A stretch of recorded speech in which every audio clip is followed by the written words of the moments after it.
Everybody, so we're on site today at a home in La Jolla with Mia Tidwell, the amazing Mia Tidwell. So we're going to be going through really your upstart from coming from the Midwest all the way out to LA, now here in San Diego and La Jolla, California, and kind of all the different facets of your life, whether that be selling homes, TV with HGTV, all the way through being a matchmaker, basketball star.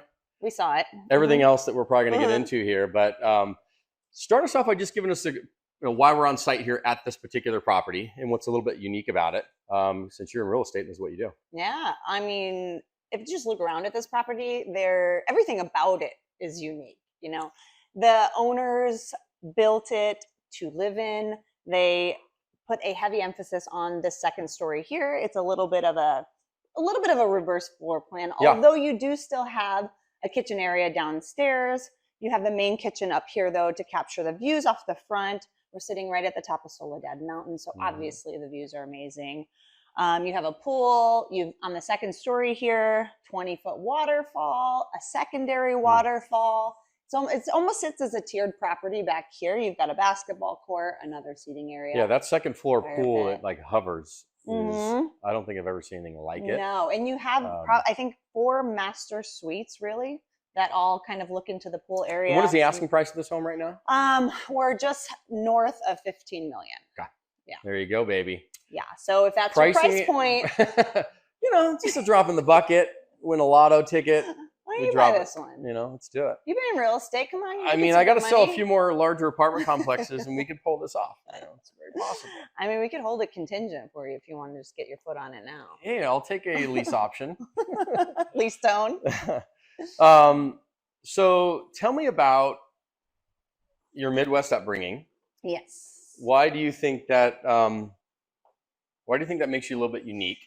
Because listen, everybody I've met in the Midwest from my traveling, buying apartment complexes in the Midwest, there's something very unique about the Midwest culture, the mindset, how people treat people. It's a yes ma'am, yes sir mentality. Did you grow up in that? What do you think your parents brought up in you? And then did it teach you things about giving, helping others, giving back? Yeah, that was a lot of questions wrapped into one. I'm going to do my best to cover it all. This is a 14-hour podcast. Okay, I'm used to 14-hour days in TV. So, well, I think growing up in the Midwest, the town I grew up in was 500 people. We might be at 900 now. Not sure. That small? That small. Holy cow. The town was developed on an old tribal land. Okay. So Shabana is the name of the town. It was Chief Shabana who was, and there was it has a Shabana Lake State Park. So it was an old Indian reservation. Yep. And my parents still live there. So I love being able to go back there. I wouldn't trade growing up in the Midwest for anything because I think that, my mom and my dad really instilled, really small town values in me, like be kind to people, build your relationships. And my mom was always very supportive in what I wanted to do with my life. And I was the dreamer and she knew that. You were talking about that. She had to go into the principal's office one day and say, how can we keep Mia under control? And I was like, Mom, I can't be controlled. I've got to get out there and experience the world. And I think because I was the dreamer, I was more interested in learning just everything I could about life and experiences and meeting all the people that I could. And so as soon as I graduated high school, this is kind of a fun fact people don't know, but as soon as I graduated high school, my mom said, okay, Mia, well, where do you want to go to college? And I was like, Mom, I just went to 12 years of school. I don't really So college wasn't in the initial cards? No, going through. Okay, gotcha. No, college wasn't in the initial cards for me. And I did hair and makeup for my friends and I loved that. So I was like, I'll go to cosmetology school. Okay. So I got licensed in hair and makeup and I'm licensed now in Illinois and California. Really? So let's see. Hairstylist, matchmaker, real estate extraordinaire, TV personality. Anything else we need to add to by the end of this podcast? We just started 2024. So I'll circle back at the end of the year. Enough. But yeah, so college really wasn't in the cards for me. And I never went to college. Okay. And I was never book smart. I was street smart. Fair enough. And It speaks for itself a lot of times because it ends up being better than some of the book smart. Yeah. And I look at it now, I'm like, I don't have any debt. I don't have college debt. And I know that's a big thing for some of my friends. But I really think, growing up there was great. In 5th grade, I took a trip with my best friend and their family to California, and the lights of Hollywood Gotcha. drew me in. Sunset Boulevard. Everything. So being back in the Midwest, being in such a small town, was there this itch to get out? Even though you grew up in a great town, I think you were mentioning how cool it was and the people and the atmosphere, but having that dreamer mentality to get and go bigger, was that in you? It's always been in me. I think, my first job in that town was detasseling corn. So I was like, I can either stay here. I mean, most people can't say that. No. Pulling apart corn is not usually people's first Summertime, 100 degrees out. That was my first job. Totally appreciative of that. Totally appreciative of that. After that, I had this just drive to get out, and I started expanding my world, expanding my network. I ended up in Chicago, bartending at the time. And wait, so you're a bartender too? It's a bartender also. Oh, fuck. Yeah, bar manager. What do you think about this, Kevin? I mean, I love it. He was a bartender too. Okay. Behind the scenes, Kevin over here. Yeah. Yeah. I loved bartending. I got to be honest. I think that's where I really developed people skills. Knack for people. I was about to say. That's where if you can't learn to smooze in that, you're in trouble. No. And if you can't learn to be nice to the assholes, then you're not going to make it. Sorry to interrupt you. Is this the master over here? Yeah, this is the master. Let's walk that way and you can talk. And then. I know I'm rambling. No, but I love it. I ramble. No, it's good. But that way people can kind of get a little bit of the house behind us. Yes. Yeah. So this is just an offshoot bathroom. So down this long. 2 bedrooms down there? Yes, 2 bedrooms down there. These are all, so I don't know if you can tell on the videos, these are 9 and 10 foot plus ceilings. So it's extremely open and spacious. So. And very wide hallways. We were able to walk side by side and not even bump elbows. Look at that. Mm-hmm. So a very long corridor down to the master suite. Coming up on that would be your right side. You've got a massive bathroom. I would strongly recommend peeking in there because it's one of those bathrooms that you may never see again. I may never see again. The next part of the podcast is in the tub. Holy cow, look at that thing. I mean, ballpark. So let me ask you a question on this. I know what the question is going to be. I know what it's going to be. No, maybe you don't. Okay. So a lot of times you see these big, massive showers in homes, but then they get cold, meaning when people get in them, they're not steamy and hot, and it takes a long time to heat them up. We have found that little smaller showers, like you would have in a traditional home, would get steamy and hot quick, so you wouldn't get this cold factor, because this thing's massive. You could fit a whole town in there. My whole town. Your whole town of 900 people could fit in that shower. But do you see that being in these luxury homes where you see all these big showers, but then people are like, I don't think that's too functional? So I think this house has a lot of square footage. And I think when you have a lot of square footage, you have to get creative with how do you utilize it. It's got a steam setup in it. Yeah. So you do have floor to ceiling glass windows for the shower. Yep. So you're not getting any chill bumps in there. You're going to be nice and steamed, nice and toasty. But I think in a house like this, where you have such a grandmaster suite, you can't have a run-of-the-mill luxury bathroom. Right. Like you have to think a little bit beyond. Yeah, you have to wow it. And I mean, I'm sorry. Yes, I don't need, 4 300 square feet for a shower. Yeah, I personally don't need it, but I'm going to walk in here and go, wow. Because why? Because people buy on emotion. That's right. That's right. And you want someone to say, wow. Yeah, residential. That was one of the things, when I was doing a lot more residential sales, that's the thing you learn. It was sometimes hard. Is that residential is so emotional. Yeah. And so when people's emotions and or deals, commissions, abilities to make things happen are predicated on somebody feels that day, and you're like, wait a minute, you don't feel good today, so therefore nobody's buying anything. That's a challenge. Yeah.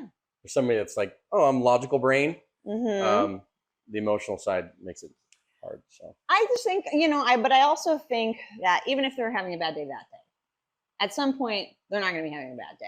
True. And it's going to be an emotional purchase through and through. I'm very much of the mindset of not complicating real estate. And what I mean by that is stick to the basics. If people stick to the basics, make people feel good, make people feel something when they walk into the houses. Be kind to everybody. Like all of it, create your relationships. People will remember how you make them feel, as we know, right? It's the same thing with homes. When you walk into a home, I want to feel something. And especially in listings that I take on, I will always approach it as if I'm going to come in and buy this house. And if there's something, anything, whether it's energy, a wall color, something that isn't feeling right to me, I'll advise to change it if they will, because I trust myself. So when did the TV stuff start? Because you got into HGTV, San Diego Hot Properties, other TV stuff in LA. Yes. When did that start from moving from the Midwest out to LA? What year was that? And without dating yourself, what age? And how did that all transfer then into real estate? So it was there, TV, then real estate, right? Yeah. Okay. Great question. And it's a long one, but I will sum it up for you. So this started back when I was working in Chicago, and my television world started because I was reached out to a casting director from Los Angeles while I was living in Chicago. And they were basically trolling the internet, trolling MySpace, if you will. MySpace? Remember MySpace? Yeah, I know Tom from MySpace. Like he had like the account, Still probably the same profile picture from 1980. Do you remember Tom always like governed the #1 of your top 9? Of course. You couldn't move him. If you owned MySpace, would you not? Yes. You just come up in the feed every single time. It's the same dude. Yes. So I get it. Yep. So now I understand this because I was a casting director for many years, but what casting directors do is oftentimes they will troll social media. Gotcha. At the time it was MySpace. And they reached out to me and they asked me if I was interested in auditioning for a reality TV show to date a rock star in Los Angeles. Nice. And at the time, I can see where this is going. You know, at the time I was 22. Okay. And bartending in Chicago. You're like, hey, what better way to get out of the Midwest than to be dating a rock star in LA? I mean, what could go wrong? What could go wrong except grandma watching and one shit. Oh shit.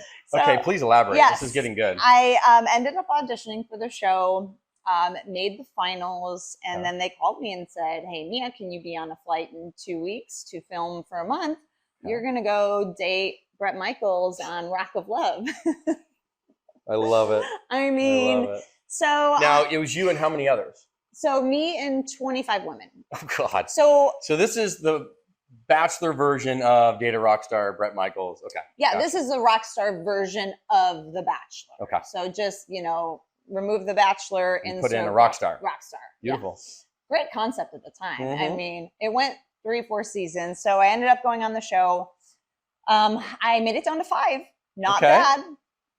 Not bad. Out of 25? I got out real clean. I mean, that's a top 10% for sure. Top 10%. And I think from that moment, I flew back to Illinois. I told my mom, I said, Mom, I'm supposed to be in LA.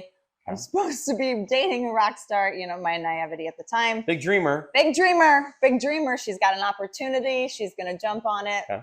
So I end up booking a one-way ticket for Hollywood, California, 3 months later. What year was this? This was, Justin, really? Yeah, I'm dating all of us. We're going to age ourselves really quickly. 2003, 4? Okay. So early 2000s. Like early 2000s. Okay. And so I booked a one-way ticket. And one of the things that I did was I bought a 2-seater BMW manual transmission as my insurance policy to myself that I wouldn't change my mind on moving because you can't drive that in Illinois. But I say that's not going to work in a 900-person town in negative 10 degree. Yeah. It will work in LA. But I was dead serious on it. I bought it 1 month before I moved and shipped it out there because I'm like, nope, not doing it. So I ended up I moved in with my one friend that I knew in Hollywood. How funny. Got a quick bartending job. Oh, yeah. Got a quick bartending job. And I bumped into the casting director for Rock of Love at a bar randomly one night. And she's... Forgive me for the sunshade. Oh, no, that's okay. You have blue eyes. We already talked about the lighter-eyed folks. And so she asked me, she was like, oh my gosh, you live here now. She goes, do you have any interest in being my assistant? And I said, sure.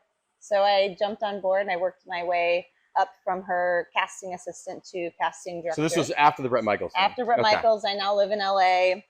Now I am. So is this kind of where you learned the back end side of the TV? Yes. Okay. This is exactly where I learned. So I could see where it's kind of leading up to. Now, at what point did the real estate step in? So the real estate stepped in, 10 years later. Okay.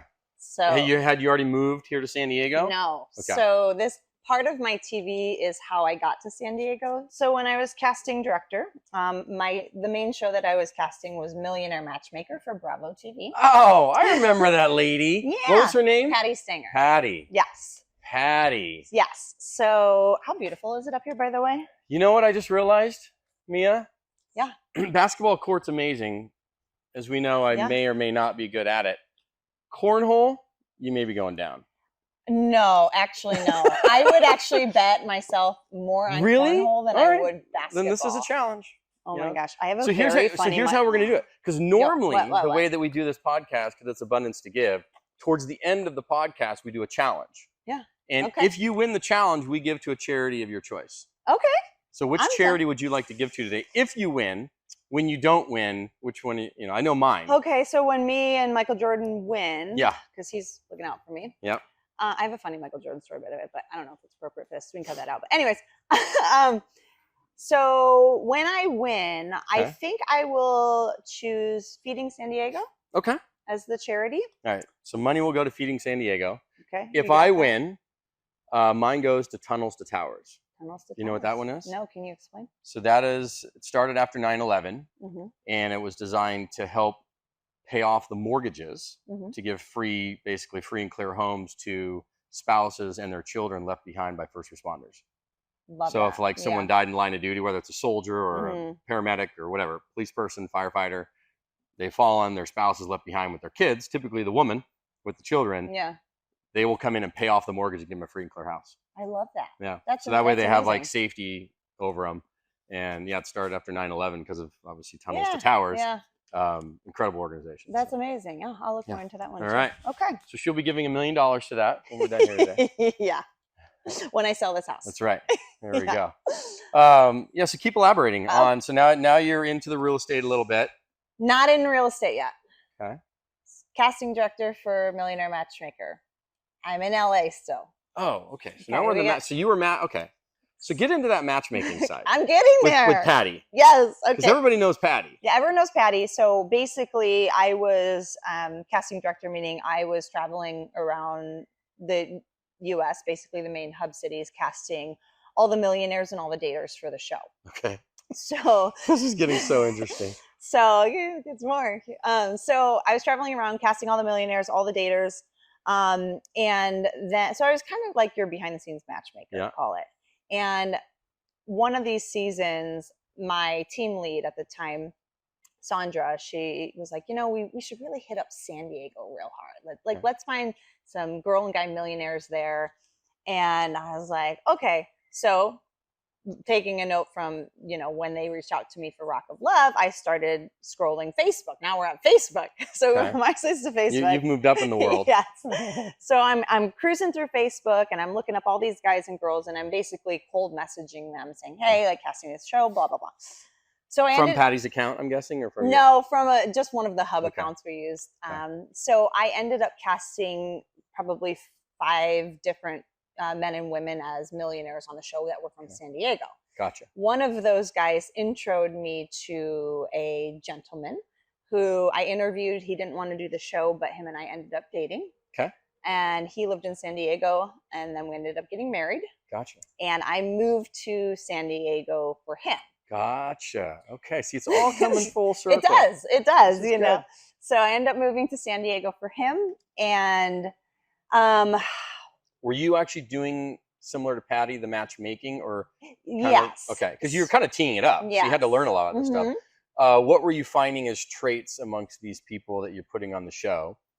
And another part is because do you know if Patty, is she married now or not married? I don't think she's married right now. I think she's in a relationship, but I'm not totally sure. Because I recently had marriage therapist and psychologist Josh Hudson on the podcast.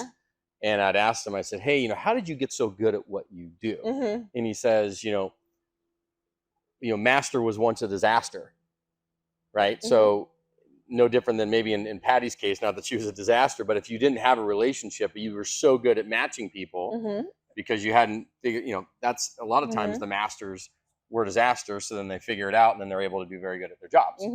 Yes. Was that similar with Patty? Because I always noticed like she was always single, but she was matching people. Yes. So it's I don't know if that was by choice. Yeah. Or by reality TV is different than real life, as we know, right? It's your kind of your real reactions to scripted situations. Patty was amazing because she, for a couple reasons, yes, she is a legit matchmaker, but she's also a TV character, right? Gotcha. She's got character, and she has to have that in order to go for you gotta get ratings. 9-10 seasons, which is unheard of, right? 9 or 10 seasons of one show back then was really, really incredible. And I think she was good at what she was doing, but I think at a certain point when you've been doing it for so long, you get a little bitter and you need to reinvent yourself, and I think what I learned from playing kind of the behind the scenes matchmaker is getting to know people, what makes them tick, what brings their walls down, what walls do they have up and why do they have them. And then I have this just natural like drive for life happiness, and I want people to have the same. So when I left the show and moved to San Diego, I was like, I'm going to branch off and be my own matchmaker. And I've gone to probably 10 different weddings for people that I've set up through that. Good for you. And I think, the common theme that I see with everybody who's been single and they've been single for a while is there's so much built up frustration around being single and like the bad dating experiences. But what I had always encouraged, and still to this day encourage, because I still will console and talk to people about dating, is that you can't have any expectations in it. You have to approach dating and looking for a relationship as if you're just meeting somebody new, like you would in business. And whether it turns into something or not, it doesn't matter. It is what it is. So anytime, in my past couple years of being single, it's like any date that I would go on, I'm just going to go and maybe meet a cool person, like a new acquaintance, a new friend, a new client. Sure. And if it's just a friendship, it's a friendship. If it's more, it's more. Yeah, exactly. There was a great quote I saw from somebody, I don't know who said it. They said, the key to happiness is taking situations as they are versus how you expect or hope them to be. Because if you think about it, in every day today, like maybe you had a certain expectation of how the podcast is supposed to go, or maybe you have an event going on tonight or a meeting or something you have coming up that's important in your life. You have an expectation that you're putting in your brain of what you hope or expect it to be. Right. And if you just do away with that, act as is in the moment and be present, and just, it's going to be or it's not going to be. Yeah. I'll show up and be the best version of me and then allow the chips to fall. Exactly. Then the happiness can set in because the anxiety drops. You're correct. Yeah, correct. Because so many people are too focused on trying to control the situation. Right. And I've been known for that.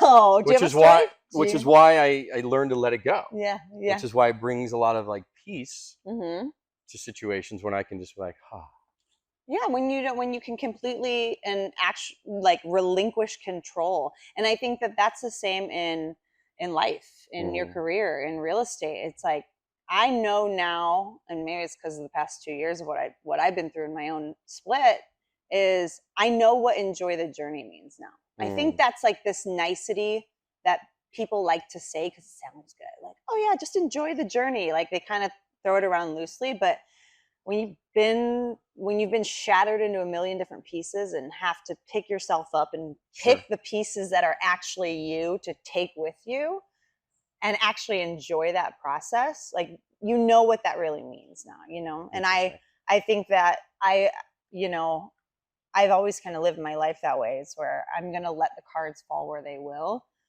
because the best decision you can make in life is only the decision that you can make in that moment, given the information you have. In that moment. Right. But so many times, we all get focused on this, well, what if, or like, you base decisions what do based they off say? the They past say to the future. if you live in the past, you'll live in depression. If you live in the future, you'll live in anxiety. So live in the present and then be as is. Yeah. And I think, I think my whole life, I mean, looking where I landed today, my whole life has led up to where I'm supposed to be now. And, I was fortunate to have met my now ex He brought me to San Diego. I got into the matchmaking, and then I ended up, I think. And where did the little real estate come in? There was a shift because I was doing matchmaking and coaching, but it felt too similar to what I was already doing, and I felt like I needed a shakeup.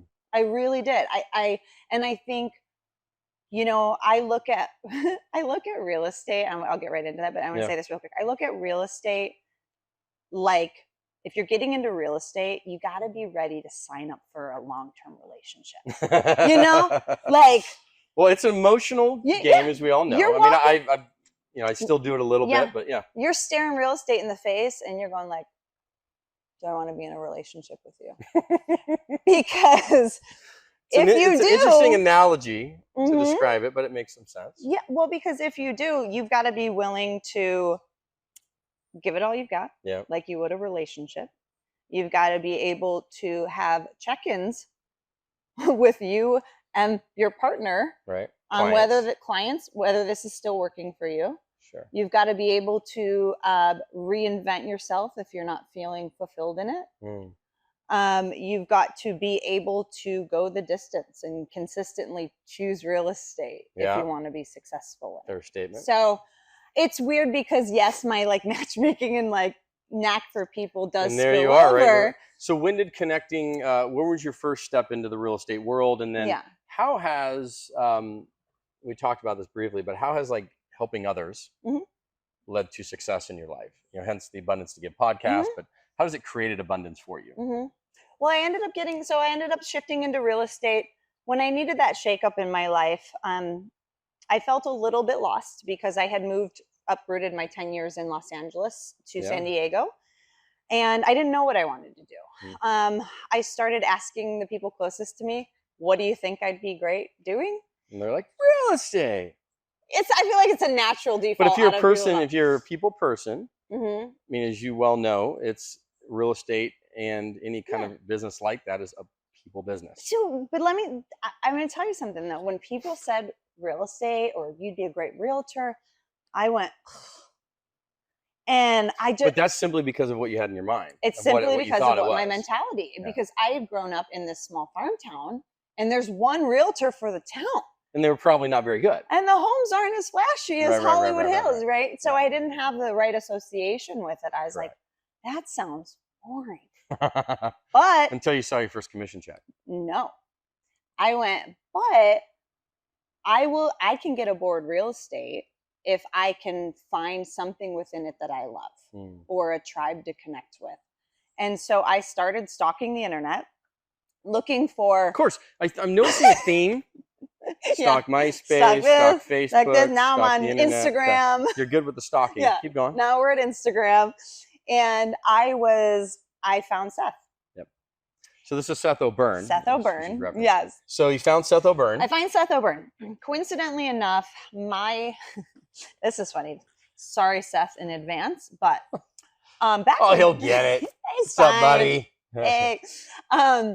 Coincidentally enough, my ex was the one who gave Seth his first shot at selling a $1 million beach or Mission Bay boardwalk condo. So my ex owned that property a long time ago, and Seth was a little assistant at Remax.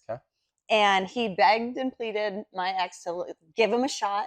And so Seth's first $1 million sale was my ex's. So listen, everybody always has to start somewhere. I remember my first $1 million sale, when you get the chance, and you'll either step up or you won't. Yeah, right. Step up or step out. And he clearly did, and here you guys are. Well, so I reached out to him and I said, "Hey, can I pick your brain?" Yeah. That phrase, I hated saying that phrase, but. Because that phrase, "Hey, can I pick your brain?" It basically means, "Hey, can you have a free conversation with me for an hour?" Right. And he's in his mind going, because I take calls and things now, but in his brain he's going "Okay, it's either going to be worth my time or not worth my time." But he did it, and I think he did it because he felt like maybe he owed my ex something, whatever. But so we ended up meeting up, and I said, "Hey, look, I'm considering getting into real estate. and I see what you're doing, and Seth was doing at the time, and he still does. We still do. I consider them music video style property videos, right? We were very heavy marketing back in, 10 years ago now. Yeah, the flashy lifestyle videos. Oh, flashy lifestyle. And that's what resonated with me because I'm now coming from Hollywood, right? And I'm like, this guy seems fun. And he's funny and he's killing it. And he brought in a unique method, which he was kind of the trailblazer, if you want to call it that, into at least the San Diego market. He was. Doing unique style lifestyles. Like people were doing property videos. We were all doing them, but not like that. Yeah. Now everybody's doing it. Right. But now it went from even the long form lifestyle stuff to now you need to do it in 30 seconds or less. Right. Because people's attention span is 0. Right. And you got to do it in a reel and you have to run through the house at 400 miles an hour. Yeah. And then so it's changing. But you know what? I really resonated with Seth on those because to what I've been talking about today, it evoked emotion, right? Those videos pulled some emotion, whether it pulled, a bachelor's ego, a family, a small town family that just wanted mom to being able to see your kids in the backyard and and we did all across we did videos across the board. So I said to him, look, I will work for you for free for 1 year. Wow. Let me prove myself. Yep. Because I believe in this industry, you have to make yourself irreplaceable. Sure. Or you'll and get they call it swallowed. adding value. So a buddy of mine now that I've met this last year, Jeff Fenster. So he owns Everbowl companies here in San Diego and all over the country, but his background is unbelievable. He wrote this book called Relationship Capital. And he says, my entire life is built on relationship capital. Every opportunity I've had, everything where I've grown, everything I am today is built on you. And you hit on it. You said, hey, I called up Seth and I asked him for a free conversation. He's like, Jeff would have never done that. He would have said, okay, how can I add value to Seth's life? And he would have said, well, Seth probably wants listings, right? He needs clients and money and listings. So if I can bring that value to him and in the meantime, add value through free services. So I'm adding value to his organization, then that gives him reason to help me. And then we're helping each other and you grow. And that's pretty much how a lot of people's relationships grow, because any super successful entrepreneur, they'll help other people out, but you got to add value to their life. You can't just, hey, can I take you out for coffee? They probably get that 4 times a day. He's not going to care. He wouldn't have cared, So, and I did just that. I worked for him for free for a year. I said, that's incredible. Well, and he, it was amazing. And it was the most unique, organic merger partnership I've ever seen. Like Seth, I love him to death. Like we are like brother and sister. And what I didn't realize at the time was, and we talked about this, but Seth was a failed child actor. And so interesting. Skateboarder, right? Failed child actor. Okay. I don't know. He's going to love this portion. He's going to love this Make part. a reel out of this. Right. But and when we were talking a little bit about that, I said, well, look, I come from Hollywood. Like, I'll take you under my Hollywood wing. I'll work with you on your videos if you take me under your real estate wing. Gotcha. So we kind of just went, there you go. Like this. Relationship capital right there. Yeah. And we forged this really, really incredible partnership. And, it blossomed into what it is today. And I'm still. Was that the lead in to the HGTV? Yeah. Oh, yeah. The HGTV stuff. Okay. So now Seth and I are partners. Everything's going great. And Seth and I were teaming up on these dramatic videos, right? And it caught the eye of a girlfriend of mine who is the VP of a development for a production company in LA. She called me one day. She's a friend of mine too. She's like, hey, Mia, she's like, what's up? She's like, I know you worked, behind the camera mostly. She goes, but honestly, she's like, I'm seeing some of these videos you guys are doing. She goes, you think you have a TV show there? And she goes, and she's like, obviously you have been a casting director for 8 years of your life. So you of all people, understand. Can you cast your own show? Right. And I was like, well, shit, I never actually thought. Hell yeah, we can. I was here's an opportunity, 100%. I'm like, okay, yeah, I'm down, number one. Then I got Seth, who's TV gold, funny as all hell. Yep. Then I pulled in Andrew White, who was our contractor. And like from a casting director's mindset, I wasn't just looking at pulling in my nearest and dearest. I'm kind of going like, people who can add value. Andrew, I'm like, he's a universally good looking dude, mega talented, got a great eye, has got his hands, on a lot of really cool properties. And I was like, this is a dream team. He's a higher, I mean, I've met him once. He's a higher end developer. Yeah, Okay. he's a higher end developer. And so I remember I called her name is Nicole. I called her, I said, hey, I think I got this. Like, she's like, cool, let's get everyone on a Zoom. So I remember it was when we had our offices at the top of Symphony Towers. I called in Seth and Andrew. I was like, you guys got to interview with my VP of development. We may have a show here, whatever. And because I know, like, Seth gets get real nervous on camera. Yeah, that's super jittery. Really? And yes, for TV, for stuff like big stuff. Like, he can walk and talk on camera all day, but he knows this is going to, like, producers and stuff. So he's tensing up a little bit. And Andrew's, he's a little more introverted, a little laid back. So I got there 30 minutes early. I brought in my shaker, tequila. I was about to say. I mixed margaritas. Who's doing the margaritas? Good. Yeah, I mixed margaritas. I poured them. I was like, guys, honestly, I said, let's just have fun with this. Like, talk. Because they want personalities, and then they want people who can execute. Right. Right. I'm like, I have to now sell the people I'm bringing into this show. They've got to love them. And so they ended up pitching it to 3 different networks: Bravo, HGTV, and TLC something. Okay. And it was down to Bravo and HGTV. Wow. And I mean, the 2 big dogs. Yeah, the 2 big dogs. I mean, fight it out. Like, I'll take either. Yeah, I'll take either. Put us in the primetime slot. Yeah, primetime slot. School, and HGTV bit, and they bought a series, and unfortunately it aired during COVID, which gave a lot of TV shows that aired around that time a minimal chance of survival because so much happens. That's frustrating because I watched several episodes. I thought it was really good. So I'm actually surprised it made it. You said 1 or 2 seasons? 1? It went 1 season, 8 episodes. Yeah, that's crazy, and they didn't want to pick it up because of COVID, like maybe the time during COVID.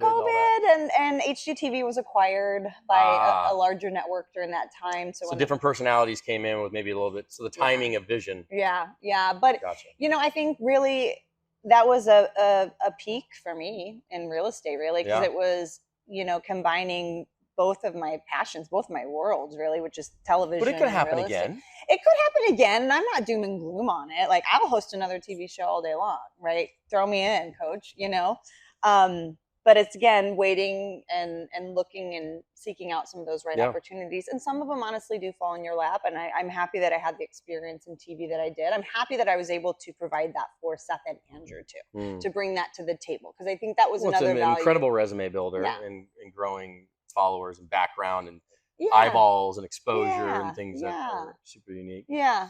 So let me jump into the personal side. Jump on in. If I had your dad sitting in the exact same position right here on the couch, and I asked your dad to describe you in a few sentences, what do you think he would say? Oh gosh, this is the question you needed to prep me for. No, why would I do that? I'm just kidding. It's got to be improv, and then you got to fall over yourself. Oh my gosh. Oh gosh, my dad's. Gosh, let me think. 2 cents. Fishing. Yeah. So my dad. It's funny because I think sometimes the image that I have out on social media is, like, I do all these luxury listings and this blah blah blah, and the opposite. I'm very small town. I'm very Midwest. Like, my dad. 900 people. 900 people. Yeah. Like, my dad and I, we bond over our fishing trips. Me, my dad, and my brother do a fishing trip at least once a year. He lived. My dad was born and raised in Alabama. Okay. He is a small town. So he's a Tide. Was he pissed this year? Yes. Okay. Yeah, How can you be pissed though? You have Saban. I mean, I don't know how many championships the dude's won. Yeah. He's like the mecca of all meccas of coaches, right? So sometimes I'm a Patriot fan. Okay. So I've been through the 20 years of awesomeness. At some point, you just got to realize the dynasty may be having to take a little short. Yeah. Trip. My dad's cute though, because he knows that, I guess I'm a very grounded person. And so then he sees this flash and dash. He sees this flash and knowing dash. that, this Midwestern, like, downtown, relaxed, simple woman. Now she's like flash and dash on TV, on HD, and okay. But my dad though, also, Rock of Love. Okay, true story. I still get fan mail from Rock of Love. And Rock of Love was real big in the Midwest. So if my dad ever, to this day, ever meets somebody who He uses that. He uses that, and he FaceTimes me because now they want to meet me. Dude, they know you. Yes. They know you, sweetie. Yes. Why? Rock of Love with Brett Michaels? 100%. Wow. So the amount of like FaceTimes I'll get from my dad, I know when he's FaceTiming, he's got someone there that has seen Rock of Love, and I always know Rock of Love still streams. And then what happens is these people watch it and they go like, "Where is she now?" And then I get like Rock of Love fan mail still. I'm like, this was almost 20 years ago. This was a long time ago. Is there anybody else that's been influential in your life, personally, other than say a parent? Anybody that's been kind of a mentor, role model that you can say, hey, like they helped this moment to pivot and grow? Oh, mentors and role models. Well, Seth. Yep. Of course. I figured you'd say that. Yeah. Seth, there is no words that I can ever put in it to express the gratitude that I have for Seth. Seth has constantly lifted me up when I've been down. He's constantly been this positive influence in my life, and I can show up to Seth in whatever I need to show up to him as. If I'm having a shitty day, he'll take it. If I'm mad about something, he'll take. It's just he's a safe space for me. You know, and he's been a really pivotal person. And I'm not gonna lie, my ex, I gotta tell you, like he was a really incredible businessman. Yep. He still is. Somebody I had, even when we first met and started dating, he was somebody I looked up to and admired in the space, and has really helped me grow my business mindset. Seth's kept it fun and like has it helped me grow in certain ways, and I gotta throw it out to my ex, we have an incredible relationship still, and he's helped me really develop my business mind. So good. I'm grateful for that. Okay. And my mom, who's always been super supportive of just my life. Gotta have the rock, man. My life path. She's like, you know what, Mia, go for it. Whatever you want to do, we're here to support. Never pushed me to go to college if I didn't want to. She was like, what do you want to do? Because you can do anything that you want. And I really do believe that. I wish more people believed that. Are you ready for some basketball? Are you ready to lose? Or? You're a good shit talker. I'm just asking. I mean, you didn't think I booked this house to not play basketball. It's funny when I asked you, I said, hey, like, where should we do this at? You want to do it like here, there? You're like, no. I think that house that, would be great. Yeah. Because we can do a basketball challenge and I can pull out a little can of whoop ass on you. We'll see. Because I feel like here's the deal. If you do happen to win, I cannot show this to my son, who is getting into basketball and learning. And if he sees his dad, who's just not naturally gifted at basketball, and I am throwing this out as full disclosure, I have a metal plate in my arm. Okay. So this is in advance. Oh my God. It's a metal plate, so it hurts. I can't. Are you hearing the drama that Justin's throwing out right now? It's a bunch of bullshit. Arm? And now he's worried that his son's not going to look up to him anymore. I'm throwing out anything I can just in case. Wow. Is this like a? Are we playing pig? Or no, I think we should just do a little mini horse. Horse, yeah. Okay. So you go first. Okay. You're gonna free throw line. Oh, free throw line. Yeah. Well, okay. I was like, you're. So here's how we'll do it. We'll best 2 out of 3. Okay. And then we'll do the cornhole. And so the way we're gonna do this is, between the two. Mm-hmm. I'm just spinning it on my finger over here while you're talking. Go ahead.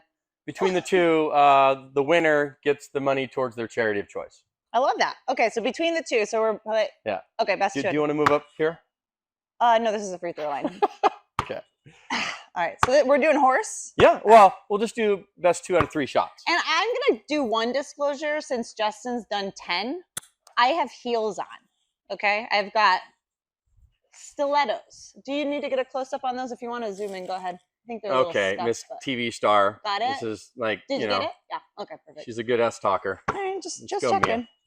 Bring it on. All right. Ooh. All right. Well, you got something. See, basketball is just not in the genes, man. Ooh. Yeah. Okay. Oh. Oh. Should I do that? You got H. So that was the second shot because we're only doing best 2 out of 3. Oh yeah, okay. So this is your second shot. Come on, that should have been in. So she's got to make the next one. This is kind of like penalty kicks in soccer. Yeah, so if I make this, then at least then we got to go. Are you still talking? We got to go to cornhole. No. Oh my God. Hold on, we got another ball here. Okay. No. Okay, all right. So I won the basketball round. This one's flat. Despite my metal plate in my arm. I feel like I was at a disadvantage because this one's flat. And now we're going to do cornhole. Cornhole, fine. So now you get to go. Here we go. All right. Whoever wins this wins the... See, you already practiced shooting this way. Excuses. Oh, boy. I was like, that's going in. Should have. Oh! Yes! No. Okay. If I don't get one in, this is going to suck. Oh! He's too confident. Oh! Really? Oh, that's totally going in, though, from here. I mean...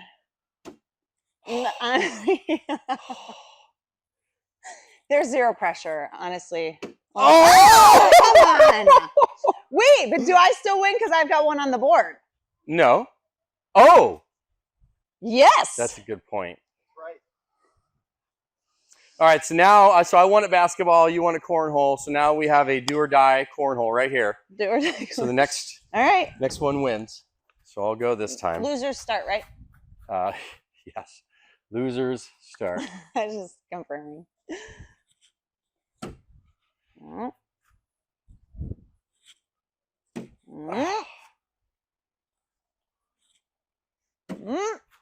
The sound effects. I mean, I got 2 points.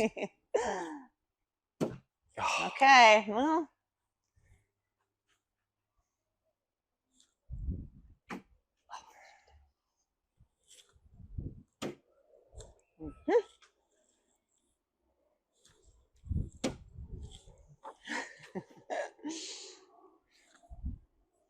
I mean, I think that's a big W.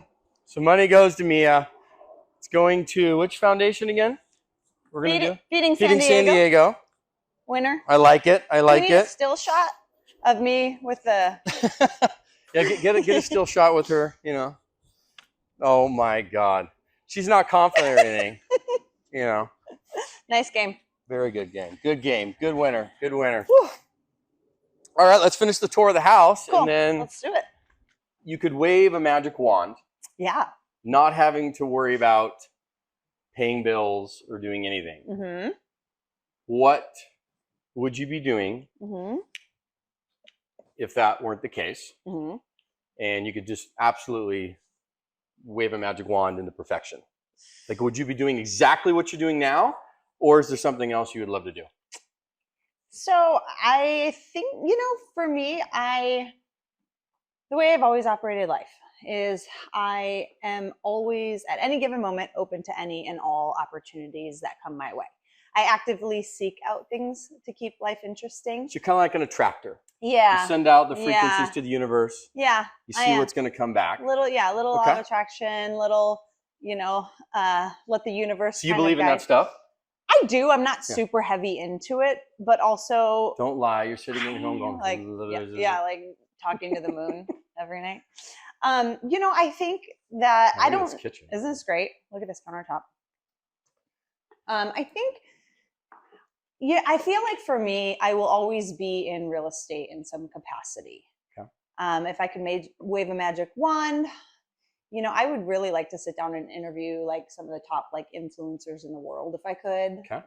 I would like to. In the media side or just in general? Just media side and in general too. I'm so fascinated with people's lives and how they got to where they are and their different viewpoints on things and life. I think, I want to look back at my life and go, I really lived and I didn't spend all of my time so worried about doubling my income or, because if if I were to double down right now on my business and build a team, I could double my income, but I don't want to.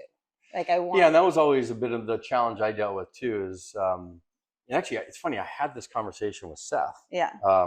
We were sitting in a coffee shop in Encinitas. He called me up. Yeah. He says, "Hey, Justin, I'm starting to see what you're doing in terms of transitioning out of the full-blown sales into investment stuff. Can we have a chat?" And I said, "Of course." Yeah. So we went and had coffee and stuff and chatted. And he says, "Listen, I want to do more of the investment stuff." And this was probably 2 years ago. 2 years, yeah. And I see kind of what you're doing. Like, how did you start it? How did you do the syndication, the apartments, other things like that? And we were mostly out of state, which he wasn't going to do. So he wanted to stay local. But it's funny now because I kind of watch how he's transitioned a bit. And he's doing more ADUs, more build stuff, more flips, more kind of investment style things. And how it came a little, not from the conversation, but it got his brain going because he has other partners and people in it. But you could see how that was moving for him. Yeah. Because I said, the first thing I had to do, Seth, is be okay with not being a top realtor. Yeah. Like I had to come to the reality, like, okay, I don't need to be on the front of the magazines. I don't need to be #1 every month. I don't need to, I'm okay with stepping back to go step forward.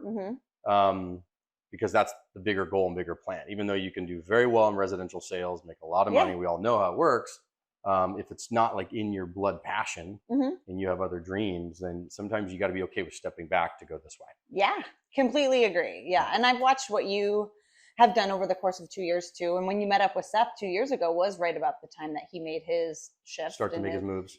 Started to make his moves, which was cool. And he's mentioned your name numerous times up in conversations, and you're somebody he admires as well in the space and what you're doing. A little plug there. But yeah, it's interesting. Like real estate's been a really interesting path for me. I think one of the things I am pretty passionate about in the space is I probably have 1 to 2 calls a week with agents wanting to get into real estate. And it's weird because I think Seth gave me this big kind of chance of a lifetime to make something of myself. And all I needed was that 1%. So if I am some sort of conduit to helping new agents believe in themselves that this is something that they can do and bring more incredible, amazing agents into San Diego, then I feel like I'm doing not only San Diego County good, but people good, right? And I think, the real estate world can breed some sharks too. And I've really always been guided by my emotions. Unfortunately, it's not good in all scenarios, but I'm at a place now where I choose kind of who I work with. And I think in a perfect world, for me, I'm going to be starting up my business in Los Angeles also. Okay. So I'll be in real estate side. Yeah. Okay. So I'll be in a couple different locations, and you're just going to get a helicopter to fly back and forth because that traffic. I don't know. You know what's so funny is I love driving. Okay. It's therapeutic for me. It's that moment during the day where I feel like I don't have to be doing anything. Now you just need to get a self-driving car. Yeah. So you can just sit back and let it do its thing. No, but instead I decided to have an obnoxious sports car gas guzzler. With a Ferrari engine in it. Yeah, exactly. Good job. That's what I do. So, in a perfect world for me, it's all about relationships, experiences.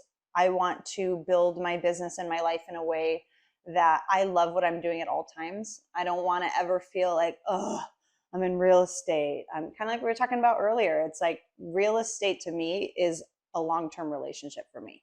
Sure. Within it, I'm constantly going, okay, I'm bored. Well, there's different facets of real estate, right? Yeah. You can do the sales side. You can do the investing side. There's different facets of it as to how people get in it and stay in it. Do you find yourself more gravitated towards the sales and marketing side? Or do you say, hey, no, I'd like to start flipping and remodeling and designing houses? Yeah. Or getting into more the commercial side? Yeah. So no to commercial for me. It just doesn't interest me. Yep. Is that because it's very logical and all numbers and zero emotion? I hate numbers. Okay. Exactly. That's why. Exactly. And for me, perfect. Because I don't have to worry, and this is a beautiful thing, but it's just some people are different. If the mother doesn't feel good with her children, seeing them in the backyard, and they're like, I just don't feel right today. Yeah. nothing's getting done. Mhm. So for me, that was always a challenge because I'm like, well, no, but it makes sense. Mhm. Logically, it makes sense. But logic doesn't matter Yeah. in residential sales. Correct. It's all Yeah. about how I feel. Uh-huh. And so I don't know if that's just for men or Feeler. for people. Yeah. If you're a feeler, it's very easy Yeah. because you can Yeah. connect and boom. If you're more logical brain, you're like, oh, no. Like this makes sense. Yeah. It doesn't matter if it makes sense. Uh-huh. But it doesn't mean that I'm not interested in that the world that you thrive in. Right. I'm interested, not enough to go full in on Gotcha. it, right? So I have It's a relationship. Yes. I have investments with Seth, Mhm. and he has investments with me, and it's because Seth, Seth will find a deal, or I'll find a deal. We'll flip it together. Okay. I do love flips. Does he like that more now? Yeah, he likes flips, but he's actually very, he's got Reditus Fund, which is, It's a little bit of multi-ADU. Yeah, multi-ADU developments. Yeah. And that's his sole and separate thing outside of me. I've invested some money into it, but I'm not really part of that. But we do flips, and something I've been getting more into, which I've been loving, is taking on home renovations for sellers. Okay. So taking the property from where it's at, hey, you can sell it here as is or here. Yeah. So, hey, seller, your home's worth $1 million as is. If you put 20 grand into the kitchen, I can sell it for 1.2. Gotcha. And because of the feeler that I am and the relationships that I build, I'm finding clients who give me a budget. Yep. And basically hire me on as their consultant, designer. I run the construction. Okay. And I've been. And you like that? I love that. Okay. I love that because it fulfills you a lot too. Because it's not just the sales side. You're bringing in your design element. Yeah. Some probably project management skills, abilities to run things. Yeah. And it's like, I just, one of the more recent ones I did was a trust sale in Del Cerro and on Madra. And it was, both parents passed away within 6 months of each other, and it was the children selling the property. And they gave me $100 grand budget to, basically bring this house out of a time capsule into. How long did it take to renovate? Took me about, I'd say 4 months or so. And I had to pick and choose really what would, bring the most bang to the market. And then, I rep in like my TV media side. I filmed the reveal and did the whole thing and told the family they had to stay out for 4 months. Oh, yeah. Did you do the whole move the thing? Basically, I wanted to do like a version of like move the bus type situation, move that bus, but I couldn't find a bus really. Okay. So, I did that, and, a couple weeks ago, they invited me to their parents' big birthday celebration, big birthday dinner, and so I really do. Good relationships. Yeah. And, I'm in honesty, I'm in real estate for the heart of it. Really. I think you can tell when. And why LA? Are you going to be moving back up there? No, but I have split my time, which a lot of people don't know. I've been splitting my time between San Diego. Well, you have and relationships LA. up there. It makes sense. Yeah. I was there for a decade, and I have a place to stay there, and I kind of ping pong back and forth, and I've been doing that since I moved to San Diego. Gotcha. So are we going to be seeing you on $1 Million Listing LA soon?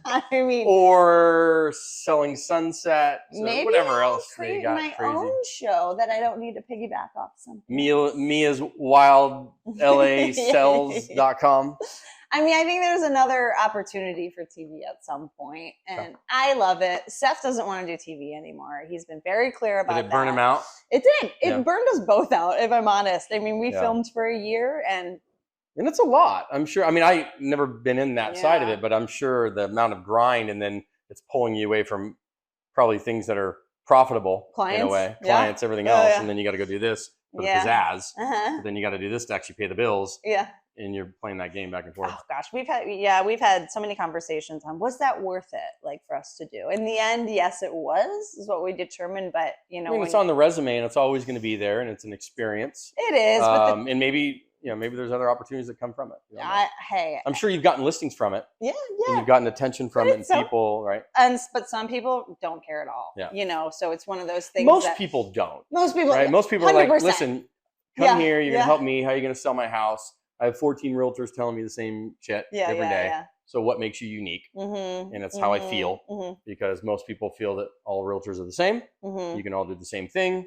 What's your commission? What's your this? So how are you going to differentiate? And that's usually through the relationship side. Yeah, agreed. And I know your podcast is abundance based, you know, and because a lot of time, you've seen a lot of there's tons of podcasts out there. And most of them are designed around interviewing successful entrepreneurs about, hey, tell me the tactics and strategies that made you super successful. And that's great. But getting a few layers deep, getting to know you personally, the Midwest, the matchmaker, basketball, whatever the heck else you've done pretty much everything. What you have like 5 things on your resume: real estate, matchmaking, casting director, bartender, manager, cosmetologist. It's a serious career, and they're still going. And you're licensed in all of them probably still too. But learning really 3 layers deep of what moves you, what excites you, what are you passionate about? Because that's really what inspires people. And usually I'd mentioned this to you kind of teeing up. You said, hey, is there any questions specifically that you'll ask? And I said, well, I want you to think about this. There are 7 mountains, right, that inspire people and move nations. Remember this one? So do you remember what they are? So I'm going to try and remember them too, and I can ask you. So you have religion, government, media, family. Well, that's philanthropy and personal family. Business, sports and entertainment, education, and sports and entertainment. Okay. So which one or combo of those 7 kind of resonate with you, that move you and inspire you? Media is definitely one. Business is probably one. Media, business. Most people will pick family in there because they want to be successful in life so they can help with philanthropy, giving back. Family and entertainment. Okay. Would you say educating people? Yes. I go, because I don't, and this is just how I perceive it. When I think education, I think Seth's a great educator. I think he explaining things in layman's terms to people. He's extremely eloquently spoken. Gotcha. I can be, but I have to work at it. Are you a little more rough around the edges in the education? Yes, a little bit. So entertainment, media, for sure. Family, business. Anything else in there? Any religious or government aspirations? No. You can become, Mother Teresa? Not in my current future plans. Okay, next life. We haven't seen what 2024 holds yet. But is there a BHAG for this year? Do you know what a BHAG is? A BHAG is a big, hairy, audacious goal. This year, 2024. I would like to own an investment property in Los Angeles. Okay. Yeah. Does it matter what type? Whether it's a duplex, triplex, fourplex? Do you want to go above something that can cash flow? Okay. I'm on this path to pull in more residual streams of income. I've got And why LA with the rent control stuff up there? More so than San Diego. Because I love it. Okay, fair enough. But this is the emotion. Does it make sense logically? Because logic is where the investments come in. I understand. I'm open to San Diego. The property I currently own in San Diego is already a rental. And so it cash flows. And then I own another property that I currently live in. So I could probably rent that and cash flow that as well. And I think it's a goal of mine because I don't have one there yet. Gotcha. Right? So not opposed to other areas, but if I'm thinking just fulfilling these And in your mind, because a lot of people, do you think it's easier to own a single family home or a triplex versus a 10-unit apartment building? Do I think it's easier? Which one do you think is easier? I think I know what your answer is. Possibly. Probably a 10-unit. Yeah, of course. But why do you think a single family or a triplex is better? Why do I personally think? Because most people are in the mindset that owning a single family rental or a triplex, fourplex is easier than buying a 10-unit property. And what they soon find out, just based on data, logic, is that it's actually easier to go buy a 10-unit property than it is to buy a single family house. Which that is your world. And Yeah. I would call you for Yeah. advisement on that. I think people are used to what they know. Yep. And I think they get comfortable in what they know. Of course. And I think when they have positive associations to either cash flowing a single family home or a triplex or whatever it is, I think if they're doing well on those, Sure. the fear mentality prevents them from going to the next level, the next scary level. Yeah, makes sense. Which I think, I don't know, could be a good podcast too for like you, because for somebody like me, when I think about it, I'm like, oh God, what would I do with a 10 unit? But that's me. And it's only because I haven't spent time there. Sure. And I know what I know. Of course. That makes sense. All right. Yeah. How do you want to finish off? You get to end the podcast. I do. I would like to end the podcast asking you what your big BHAG is. And this year? And what makes you feel abundant? Okay. Like my inspirations, you say? Yeah, your inspirations or just... so the inspirations for me... Hold on. I want to preface this. Speak from the heart and not the logical. Okay. Make it invulnerable. So I'm a big giver. Okay. By nature. And I love to leave an impact, legacy. Hence we did the design of the podcast. So for me, the family and the philanthropy are paramount. But sometimes you'll ask people like, what is money? And they'll say, money's freedom, money's this, money's that. And for me, money equals choices. So in order to impact the world in a grander way, you have to be able to have the resources to do it. So that's why business is a component to then allow that to happen, compounded with media, which allows you to amplify the message, which then allows you to educate people, so the education side, which then allows the family and philanthropy to take shape.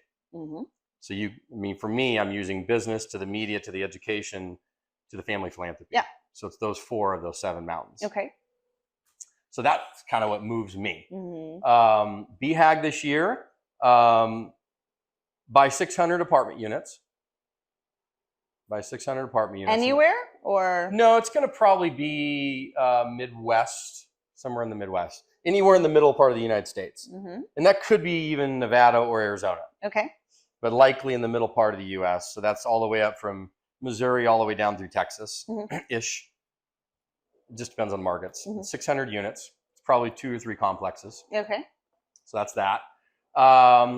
We want to expand the education business. I have been shocked how that has grown, and it happened totally organically. Like so we have a e-business called Multifamily School, where we help people learn the multifamily business. And that came completely organically because I was out there doing it. And then people saw, hey, Justin, like, can you teach me what you're doing? And I said, well, I hadn't really thought about that. So we put together some on-demand courses that people can take at their own pace. Yep. That's totally fine. But then they came further and they said, no, like, that's great. We love that.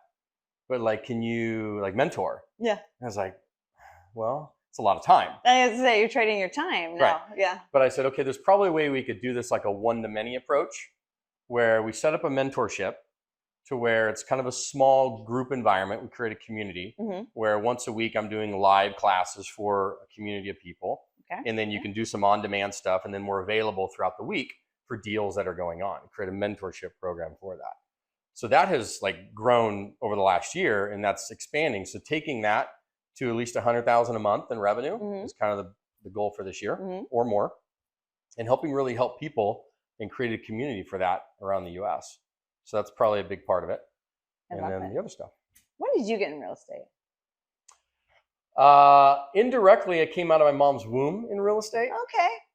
Interesting. I don't know if I want to know more about that. You got a bad visual there. No, yeah, so that's how we're gonna end the podcast. Thank you for watching. So my dad, a Vietnam vet, came back from Vietnam. He got into real estate with the McMillan family. I don't know if you know. Yes. Okay. Yeah. So he dealt with Corky and Scott and Mark in South Bay stuff.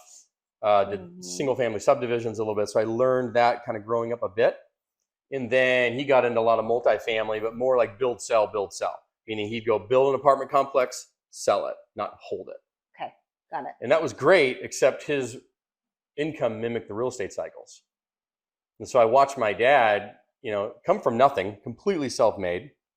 you know, we didn't start off wealthy, but then he grew really well. But I watched him like grow, lose it, grow, lose it, grow, lose it his entire life. And the financial crisis took him down. Like he had weathered all the storms, but the financial crisis was nasty. So I was like, I can't, like we want to own stuff more long term, get the passive side of it. And maybe it's not as sexy, but it's consistent. Yeah.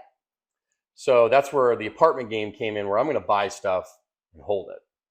Yeah. And not just sell it and build the equity and all that other stuff in it. So I kind of learned kind of growing up, but then went fully on my own from really the financial crisis. I mean, that was like the big kind of moment where I was taking it on full time at that point, 2010, and then got into the residential sales side.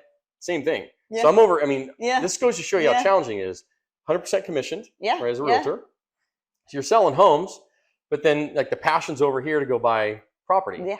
And so we were slowly doing that over a 10-year window from really 2010 to 2018 locally in San Diego. And then I looked at my business partner, Chris, and I said, hey man, like nice little portfolio. It's cool. It's our own money. Like it's nice, but like we want to go a little bit bigger. And then that meant going out of state.